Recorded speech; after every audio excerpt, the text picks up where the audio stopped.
আজি হাতত লোৱা আন এটা ব্যৱস্থা হল যে আমি ই চিঠা অৰ্থাৎ এটা ভূমিৰ হিষ্ট্ৰী যে 50 বছৰ আগত মাটিটো কাৰ আছিল কাৰ পৰা মাটিটো কালৈকে আহিল সেকেন্ড কাৰ্টাত আহিল থাৰ্ড কোৰ পৰা আহিল ফোৰ্থ কোৰ পৰা আহিলে এটা মাটি কিনাৰ আগতে ৰাইজে ই চিঠা ধৰিত্ৰী পোৰ্টেলৰ পৰা লব পাৰিব ইয়াৰ ফলত যিজন ব্যক্তিয়ে মাটি কিনিব বিচাৰিব তেওঁলোকে 3 নম্বৰ 4 নম্বৰ মালিক গৰাকীক গৈ খুধিব পাৰিব যে আপোনালোকে খসাকৈ মাটিটো বিক্ৰী কৰিছিল নে নাই বহুত ক্ষেত্ৰত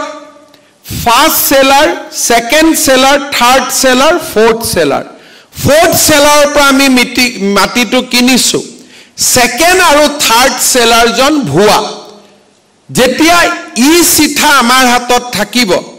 তেতিয়া প্ৰথম সেলাৰ জনক আমি খুধিব পাৰিম যে আপুনি সেকেন্ড সেলাৰ জনক মাটিটো বিক্ৰী কৰিছে নেকি তেওঁ যদি কয় মইতো কাকো মাটি বিক্ৰী কৰা নাই এই মাটিটো মোৰে মাটি আজিও তেতিয়া লাহেকৈ আমি তৃতীয় চতুৰ্থ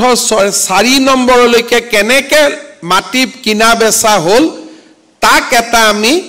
ডিসি বা ভূমি অধিকাৰী ওচৰত আমি আহি কব পাৰিম আৰু আমাৰ যেটো ল্যান্ড ৰেকৰ্ড ম্যানিপুলেশন হয় ম্যানুৱেল সিস্টেমৰ কাৰণে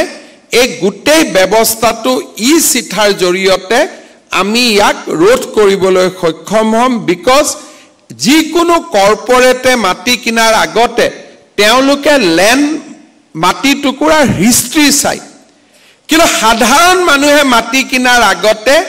বৰ্তমান মাটিটো কাৰ হাতত আছে তাকে চাই মাটিটো লেনদেন কৰে কিন্তু 3-4টা জেনাৰেশনৰ পৰা যদি আমি মাটিটো নাচাও তেতিয়ালে চেইন ইজ নট এস্টাবলিশ আৰু চেইন টু এস্টাবলিশ নোহোৱালৈকে মাটিটো কিনিলেও কবাত আমাৰ ভয় থাকি যায় যে আমি ঠিক মালিকৰ পৰা মাটিটো কিনিছো নে নাই তৃতীয়তে আমি সৰকাৰী কাৰ্যালয়ৰ বোজা আমি কমাব খুজিছো বহুত সময়ত সাৰ্কেল অফিচাৰৰ তাত মানুহে যায় যে মাটিটো জোনেল ভ্যালু কিমান কিয় বলে আমি মাটিটো কিনিব লাগে সাৰ্কেল অফিচাৰে মণ্ডলক লিখে লাট মণ্ডলক লিখে যে জোনেল ভ্যালুটো জনাব লাগে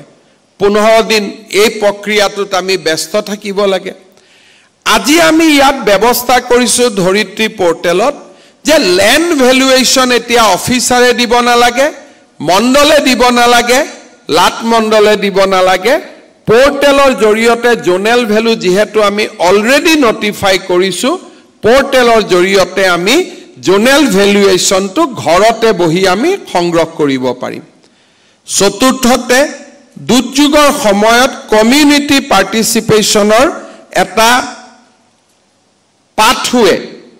ক্ৰিয়েট কৰিবৰ কাৰণে আজি আমি আনটো সেৱা আগবঢ়াইছো মই ভাবো যে এই ধৰণে ভূমিৰ লগত জড়িত বিভিন্ন প্ৰক্ৰিয়া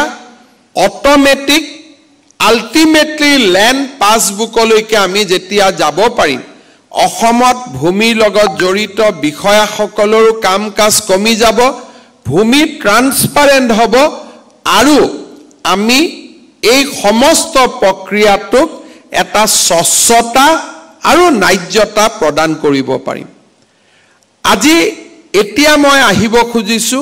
যে ভূমিৰ সম্পৰ্কত চৰকাৰে লোৱা কেইবাটাও নতুন ব্যৱস্থা আৰু অসম চুক্তি 6 নম্বৰ দফা ৰূপায়ণ কৰিবলৈ যাওঁতে আমি হাতত লব বিচৰা আৰু কেইটামান গুৰুত্বপূৰ্ণ ব্যৱস্থাৰ বিষয়ে